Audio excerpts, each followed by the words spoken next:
तुर्की के दौरे पर आसिम मुनीर साहब पहुंचे हैं। जी इस वक्त की बड़ी खबर बता दें, पाकिस्तानी सेना प्रमुख आसिम मुनीर तुर्की के दौरे पर गए हैं 2 दिन के लिए। अब इस विजिट का मकसद एक तो स्ट्रेटेजिकली पाकिस्तान की जो पोजीशन है उसको दोबारा से रिवाइटलाइज करना तुर्की के साथ। तो निश्चित रूप से ये भारतीय महाद्वीप के लिए भी एक तरह से कहिए यहाँ की रक्षा सुरक्षा के लिए एक इम्पोर्टेंट डेवलपमेंट माना जाएगा। दोनों देश R4 डिप्लोमेटिक फ्रेमवर्क के मेंबर्स भी हैं।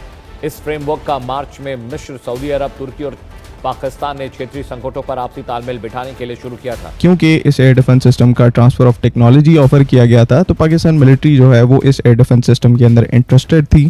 कि तुर्की और पाकिस्तान के भी डिफेंस डील को लेकर चर्चा हो रही है कि कुछ फ्रेश डिफेंस डील हो सकती है। उधर अमेरिका और तुर्की के बीच भी आपको याद होगा 2 दिन पहले खबरें आई कि तुर्की और अमेरिका के बीच भी डिफेंस डील को लेकर बातचीत हो रही है। बिकॉज अभी फील्ड मार्शल आसिम मुनीर जो है वो तुर्की गए हैं तो एक क्वेश्चन उठेगा कि क्या इस चीज के कोई चांसेस हैं कि पाकिस्तान दोबारा T-129 अटैक हेलीकॉप्टर्स की जो डील है उसकी तरफ जा सकता है। हाल ही में तुर्की के थल सेना प्रमुख जनरल मैटिन टोकेल ने पाकिस्तान का दौरा किया था, जिसमें दोनों देशों ने रक्षा सहयोग और क्षेत्रीय डिफेंस सहयोग पर चर्चा की उम्मीद जताई जा रही है। तुर्की के साथ सैन्य समझौते भी कर रहा है पाकिस्तान। इस वक्त की बड़ी खबर आपको बता दें, मिडिल ईस्ट में बढ़ते तनाव के बीच पाकिस्तान के फील्ड मार्शल आसिम मुनीर का तुर्की दौरा कई सवाल खड़े कर रहा है। आसिम मुनीर 2 दिवसीय यात्रा पर अंकारा पहुंचे हैं, जहां उनकी तुर्की के सैन्य और राजनीतिक नेतृत्व के साथ क्षेत्रीय सुरक्षा, रक्षा सहयोग और रणनीतिक साझेदारी पर चर्चा होने की संभावना है। ये दौरा ऐसे वक्त में हो रहा है जब ईरान और अमेरिका के बीच तनाव फिर बढ़ गया है और यमन में ईरानी समर्थित हूती विद्रोहियों तथा सऊदी अरब के बीच संघर्ष तेज होने की खबरें हैं। हाल ही में तुर्की के थल सेना प्रमुख जनरल मैटिन टोकेल ने पाकिस्तान का दौरा किया था, जिसमें दोनों देशों ने रक्षा सहयोग और क्षेत्रीय सुरक्षा पर बातचीत की थी। अब आसिम मुनीर की यात्रा को उसी कड़ी का विस्तार माना जा रहा है। कुछ मीडिया रिपोर्ट्स में ये अटकलें भी लगाई जा रही हैं कि यदि इलाके में संघर्ष और बढ़ता है तो पाकिस्तान की भूमिका क्या होगी। हालांकि अभी तक पाकिस्तान या तुर्की की ओर से ये कोई आधिकारिक घोषणा नहीं हुई है कि पाकिस्तान ईरान के खिलाफ किसी सैन्य कार्रवाई में शामिल होगा या उसका कोई विशेष सैन्य प्लेटफॉर्म तैनात किया जाएगा। आसिम मुनीर की यह यात्रा तुर्की के थल सेना के कमांडर जनरल मैटिन टोकेल की पाकिस्तान यात्रा के 1 महीने बाद है।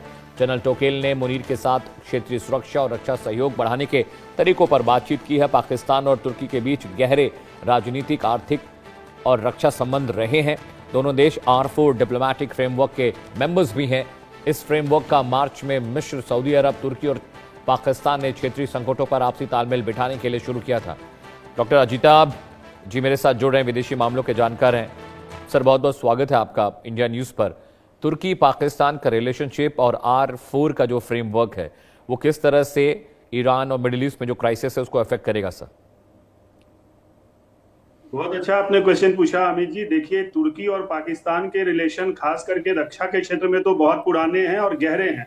एक तरफ अगर याद दिलाना चाहूंगा कि ऑपरेशन सिंदूर में भी तुर्की ने बहुत सारे ड्रोन, चूंकि तुर्की का ड्रोन काफी उन्नत किस्म का माना जाता है, तो पाकिस्तान को तुर्की ने ड्रोन टेक्नोलॉजी से सहायता की थी, ड्रोन देके सहायता की थी। तो एक तरफ वो भारत के परिप्रेक्ष्य में भी ये एक मैं समझता हूँ खतरे की घंटी है। दूसरी तरफ अगर खाड़ी के देशों और मिडिल ईस्ट की बात की जाए तो वहां भी जो इस्लामिक नेटो का एक कंसेप्ट है, और पाकिस्तान पहले से सऊदी अरब के साथ रक्षा के एक अपने गठबंधन में वो है और कोशिश कर रहा है कि तुर्की को भी उसमें शामिल किया जाए। और इनफैक्ट उसकी जो एक मंशा ये है कि आगे वो इस्लामिक नेटो जैसा कुछ बनाने, जैसे नेटो यूरोप में है वैसा कुछ यहाँ भी इस्लामिक नेटो का एक रूप दिया जाए और सुरक्षा को और गहरा किया जाए। इस्लाम के नाम पे ये सारी कवायद चल रही है। तो मुझे लगता है ये दौरा उस मामले में भी इम्पोर्टेंट है। और ऐसी भी बातें हैं कि शायद उसमें ईरान को भी कोशिश की जाएगी शामिल करने की। तो ये अमेरिका के लिए और वेस्टर्न कंट्रीज के लिए, नेटो के लिए भी एक, मुझे लगता है इस पे ध्यान देने की जरूरत है कि किस तरह से पाकिस्तान जो अपना डबल गेम खेल रहा है और दोहरा चरित्र निभा रहा है उस पे नजर रखने की जरूरत है। चीन के साथ उसके साठगांठ है, अब वो तुर्की के साथ इस तरह के और बढ़ाने की कोशिश में है। तो निश्चित रूप से ये भारतीय महाद्वीप के लिए भी एक तरह से कहिए यहाँ की रक्षा सुरक्षा के लिए एक इम्पोर्टेंट डेवलपमेंट माना जाएगा और दूसरी तरफ खाड़ी और मिडिल ईस्ट के लिए भी एक महत्वपूर्ण डेवलपमेंट मैं मानता हूँ जी।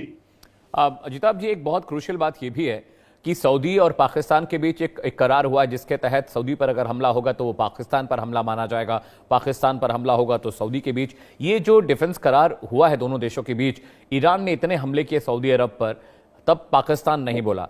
क्या अब ऐसी सिचुएशन बन रही है, क्या पाकिस्तान पर दबाव है कि वो ईरान के खिलाफ अपनी सेनाएं खड़ी करे?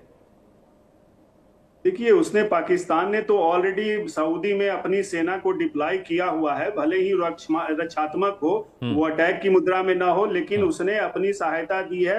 अपने जो कह लीजिए कि अपने फाइटर प्लेन्स को भी डिप्लॉय किया है, सैनिकों को भी डिप्लॉय किया है।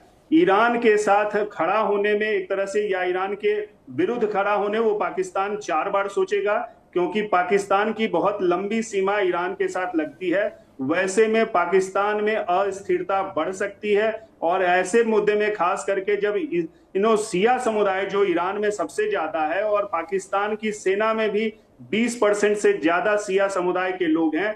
अजीत, अभी एक बहुत क्रूशियल ये भी है कि तुर्की और पाकिस्तान के भी डिफेंस डील को लेकर चर्चा हो रही है कि कुछ फ्रेश डिफेंस डील हो सकती है। उधर अमेरिका और तुर्की के बीच भी, आपको याद होगा 2 दिन पहले खबरें आई कि तुर्की और अमेरिका के बीच भी डिफेंस डील को लेकर बातचीत हो रही है। ईरान को आइसोलेट करने की कोशिश अमेरिका जरूर कर रहा है, लेकिन जो गल्फ कंट्रीज हैं बहुत डरती हैं ईरान से, शायद इसलिए वो खुलकर डिप्लोमेटिक खेल हो नहीं पा रहा है वहां पर। देखिए अमित जी, इसमें कई सारे मुद्दे हैं। ये इतना जटिल इशू है कि एक तरफ अमेरिका तो हथियार बेचता है, हथियार बेच के वो कमाना चाहता है। कहीं भी अमेरिका गया है, आज ईरान में भी युद्ध हो रहा है, उसके पीछे देखिए उसके कितने हथियार बिक रहे हैं। एक तरफ वो खाड़ी के देशों को हथियार बिक रहा है, दूसरी तरफ वो तुर्की को हथियार बेचने की फिराक में है, और इजराइल को बेच रहा है। तो उसका, अमेरिका का एकमात्र जो उद्देश्य है वो वहां पे व्यापार को बढ़ाना, अपने कंपनीज को फायदा पहुंचाना, और इसीलिए वो हर जगह जाता है। चाहे तो वहां के संसाधन, जैसे उसने वेनेजुएला में किया, ईरान में भी उसकी कवायद अल्टीमेटली वही है कि यहाँ के ऑयल गैस ठिकानों पे उसका कब्जा हो जाए, जो होने से रहा।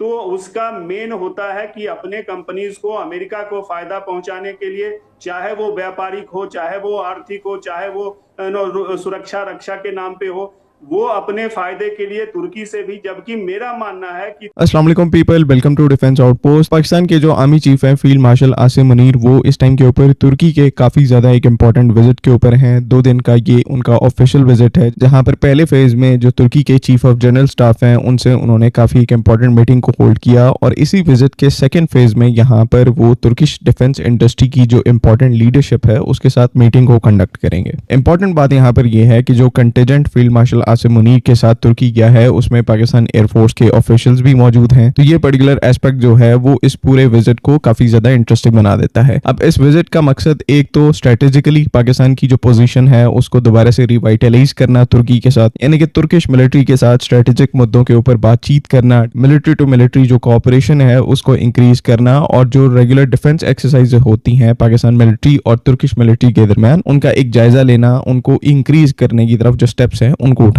दूसरा यहाँ पर इंपॉर्टेंट पॉइंट इस पूरे विजिट से रिलेटेड पाकिस्तान और तुर्की की जो डिफेंस इंडस्ट्री है उसके अंदर कोऑपरेशन को इंक्रीज करना, क्योंकि तुर्की और पाकिस्तान 2 ऐसी कंट्रीज हैं जो कि अपना अपना जो उनका रेस्पेक्टिव मिलिट्री इंडस्ट्रियल कॉम्प्लेक्स है, यानी कि डिफेंस इकोनॉमी है, उसको बनाने की तरफ काम कर रही हैं। और ना सिर्फ यहाँ पर Pakistan military Turkish defence industry की एक बहुत बड़ी कस्टमर है, बल्कि यहाँ पर जो ट्रांसफर ऑफ टेक्नोलॉजी के प्रोजेक्ट्स हैं वो भी रेगुलरली पाकिस्तान और तुर्की के दरमियान उनको कैरी आउट किया जाता है। स्पेशली पाकिस्तान एयरफोर्स, नेस्टेप और ऐसे जो इंस्टीट्यूट्स हैं वो तुर्किश डिफेंस इंडस्ट्री के साथ रेगुलर बेसिस के ऊपर यहाँ पर कोलैबोरेट करते हैं, और काफी बड़े बड़े प्रोजेक्ट्स पर ये दोनों कंट्रीज इस टाइम के ऊपर मिलकर काम कर रही हैं। अभी पिछले वीक में हमने एक काफी इंपॉर्टेंट रिपोर्ट के ऊपर बात की थी, जहां पर तुर्की की तरफ से उनका जो साइपर या फिर सिफर एयर डिफेंस सिस्टम है, उस एयर डिफेंस सिस्टम का जो ट्रांसफर ऑफ टेक्नोलॉजी है या फिर एक लोकलाइज्ड वर्जन है जो कि पाकिस्तान मिलिट्री के लिए बनाया जाएगा, उसको पाकिस्तान को ऑफर किया गया था। और यहाँ पर क्योंकि इस एयर डिफेंस सिस्टम का ट्रांसफर ऑफ टेक्नोलॉजी ऑफर किया गया था, तो पाकिस्तान मिलिट्री जो है वो इस एयर डिफेंस सिस्टम के अंदर इंटरेस्टेड थी, और जो यहाँ पर इवैल्यूएशन का फेज है उसको स्टार्ट किया जा रहा है। ये जो रिपोर्ट्स हैं ये तुर्की से आ रही हैं कि ऐसी जो एक इंपॉर्टेंट डेवलपमेंट है पाकिस्तान और तुर्किश मिलिट्री के दरमियान इस टाइम के ऊपर हो रही है। तो साइपर एयर डिफेंस सिस्टम के बारे में हम पिछली वीडियो में डिटेल में बात कर चुके हैं। इस एयर डिफेंस सिस्टम की कैपेबिलिटीज क्या हैं और किस तरह से पाकिस्तान मिलिट्री के लिए ये टीओटी प्रोजेक्ट के तौर पर यूजफुल हो सकता है। लेकिन अब यहाँ पर क्वेश्चन उठता है कि अगर पाकिस्तान मिलिट्री इस एयर डिफेंस सिस्टम को अक्वायर करने की तरफ बढ़ती है, क्योंकि क्योंकि इसका हमें ट्रांसफर ऑफ टेक्नोलॉजी चाहिए, तो किस मिलिट्री ब्रांच के अंदर ये एयर डिफेंस सिस्टम जो है उसको शामिल किया जाएगा। क्या यहाँ पर पाकिस्तान एयरफोर्स जो कि पहले से HQ-9BE जैसे एयर डिफेंस सिस्टम को ऑपरेट करती है वो साइपर एयर डिफेंस सिस्टम को अपनी सर्विस में शामिल करेंगे, या फिर पाकिस्तान आर्मी इस एयर डिफेंस सिस्टम को अपनी सर्विस में इंडक्ट करेगी। रिक्वायरमेंट के हिसाब से देखेंगे तो इस टाइम के ऊपर पाकिस्तान आर्मी की सर्विस में ये एयर डिफेंस सिस्टम जो है वो काफी ज्यादा सेंस बनाते हैं। पाकिस्तान आर्मी के जो फील्ड मार्शल हैं आसिम मुनीर, उनकी मौजूदगी में यहाँ पर कोई कंक्रीट स्टेप जो है वो पाकिस्तान आर्मी की तरफ से इस डोमेन में उठाया जाए, तो ये देखना जो है वो काफी ज्यादा इंटरेस्टिंग होगा। बाकी एक और पॉइंट जिसके ऊपर एक क्लैरिटी होना काफी इंपॉर्टेंट है, बिकॉज अभी फील्ड मार्शल आसिम मुनीर जो है वो तुर्की गए हैं, तो एक क्वेश्चन उठेगा कि क्या इस चीज के कोई चांसेस हैं कि पाकिस्तान दोबारा T-129 अटैक हेलीकॉप्टर्स की जो डील है उसकी तरफ जा सकता है। तो इसमें अगेन यहाँ पर मल्टीपल फैक्टर्स हैं। जो एक मेन मसला है T-129 अटैक हेलीकॉप्टर के साथ वो उसका अमेरिकन इंजन है, जिसकी वजह से ओरिजिनली इन हेलीकॉप्टर्स की जो डील है पाकिस्तान आर्मी के लिए वो नहीं हो पाई थी। लेकिन बाद में क्योंकि तुर्की की तरफ से अपना एक हेलीकॉप्टर इंजन स्टार्ट किया गया था, उसका जो प्रोजेक्ट है उन्होंने इनिशिएट किया, TS-1400 नाम से ये एक टर्बो शाफ्ट इंजन था जो कि तुर्की का जो अमेरिकन इंजन वाला ऑप्शन है उसको रिप्लेस करता और इनको अलाउ करता अपने जो हेलीकॉप्टर्स हैं उनको एक्सपोर्ट करने के लिए। तो इस इंजन को लेकर लोगों में दोबारा उम्मीद जाग गई कि हो सकता है दोबारा से पाकिस्तान को T-129 अटैक हेलीकॉप्टर जो है वो मिल गए, और पास में भी हम इसके ऊपर काफी बात कर चुके हैं। अभी की सिचुएशन क्या है कि अभी तक वो जो TS-1400 इंजन है जो तुर्की का इंडिजिनस हेलीकॉप्टर इंजन है वो T-129 अटैक हेलीकॉप्टर के साथ इंटीग्रेट नहीं हो पाया। इस इंजन को उन्होंने अपने गोकबे यूटिलिटी हेलीकॉप्टर के साथ तो इंटीग्रेट कर दिया, उसकी फर्स्ट फ्लाइट भी हो गया, लेकिन अटैक हेलीकॉप्टर के साथ यानी कि T-129 के साथ इसका अभी कोई टेस्ट कंडक्ट नहीं किया, उसको इंटीग्रेट नहीं किया गया। और इवन आज भी तुर्की इस प्रोसेस को स्टार्ट करता है तो कम से कम 3 से 4 साल का टाइम जो है इस इंजन को T-129 के साथ सर्टिफाई होने के अंदर लग जाएगा। और ये 3 से 4 साल का टाइम ऐसा है जो कि पाकिस्तान आर्मी अपने अटैक हेलीकॉप्टर्स को लेकर बिल्कुल भी वेट नहीं कर सकती। Z-10ME के साथ जुड़े रहना और उनकी जो टाइलेंट टेस्टिंग है उनको कंप्लीट करके उनका एक बल्क में ऑर्डर प्लेस करना पाकिस्तान आर्मी के लिए ये चीज जो है वो काफी ज्यादा सेंस बनाती है, क्योंकि एक यहाँ पर Z-10ME जो है वो कैपेबल प्लेटफॉर्म है, फ्यूचर प्रूफ प्लेटफॉर्म है। इसके साथ आपको यहाँ पर कोई रिस्ट्रिक्शन देखने को नहीं मिलती, और चाइना के पास यहाँ पर कैपेबिलिटी है कि वंस हम Z-10ME के जो लार्जर ऑर्डर्स हैं उनको प्लेस करते हैं तो वो बहुत जल्दी इनके जो बड़े नंबर्स है पाकिस्तान आर्मी को डिलीवर कर सकते हैं। तो जब तक यहाँ पर सिचुएशन के अंदर एक बहुत बड़ा चेंज नहीं आता, यूएस की तरफ से अपनी जो रिस्ट्रिक्शंस हैं उनको खत्म नहीं किया जाता, तब तक हमारे लिए जो ऑप्शन है वो Z-10ME है और उसी के साथ हम फ्यूचर में आगे बढ़ेंगे।